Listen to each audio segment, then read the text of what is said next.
Content बहुत बड़े numbers में अवेलेबल है और होगा भी क्यों नहीं, क्योंकि इसे कंज्यूम करने वालों का नंबर बहुत ज्यादा हाई है। इनफैक्ट टॉप 3 वेबसाइट्स पर हर मिनट 1,35,000 नए व्यूज ऐड होते हैं और आज के समय में हर किसी के पास बहुत अर्ली एज में इंटरनेट एक्सेस आ जाता है। समय से पहले पर्सनल फोन और इंटरनेट मिलना एक प्रॉब्लम की जड़ बनता है, जो है कॉर्न एडिक्शन। इस कंटेंट को कंज्यूम करने की स्टार्टिंग एज 11 से 13 साल हो चुकी है और 16 से 22 साल के एज ग्रुप में ये कंटेंट सबसे ज्यादा कंज्यूम किया जाता है। समय से पहले एडल्ट कंटेंट कंज्यूम कर लेना बहुत ज्यादा खतरनाक होता है, क्योंकि एक सर्टेन एज तक आपके अंदर इमोशनल और बायोलॉजिकल डेवलपमेंट नहीं होता। So you don't understand sexuality. तो जब कोई भी इंसान एक अर्ली एज में एडल्ट कंटेंट कंज्यूम करता है तो उसी मोमेंट पे वो अपनी इनोसेंस खो देता है। उसका विमेन, रिलेशनशिप्स और वर्ल्ड को देखने का परसेप्शन पूरी तरीके से चेंज हो जाता है और फिर चाहकर भी वो वापस वैसा नहीं सोच पाएगा जैसा वो कंटेंट कंज्यूम करने से पहले सोचा करता था। सैडली हमारी सोसाइटी में एडल्ट फिल्म्स और मूवीज ही सबसे बड़े सेक्स एजुकेटर हैं और इन मूवीज में दिखाया जाता है कि Women is nothing more than a tool for male pleasure।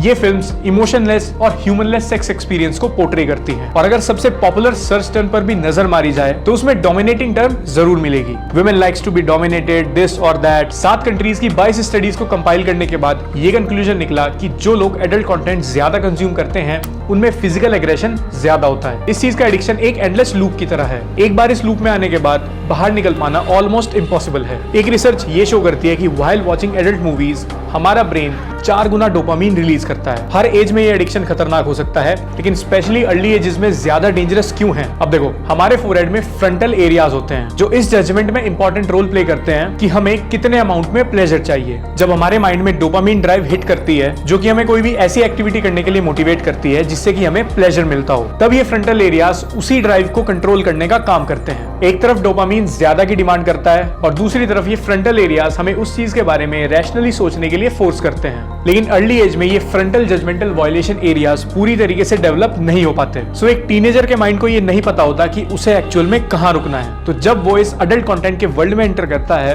तो उसके बाद में उसकी डिमांड बढ़ती चली जाती है और फिर ये चीज उसके फ्यूचर रिलेशनशिप्स को भी अफेक्ट करती है। रियल लाइफ में भी इंसान उन्हीं चीजों को फैंटेसाइज करने लगता है जो कि वो उन फिल्म्स में देखता है। कहना काफी आसान है, लेकिन इस एडिक्शन पर कंट्रोल पाना काफी मुश्किल होता है।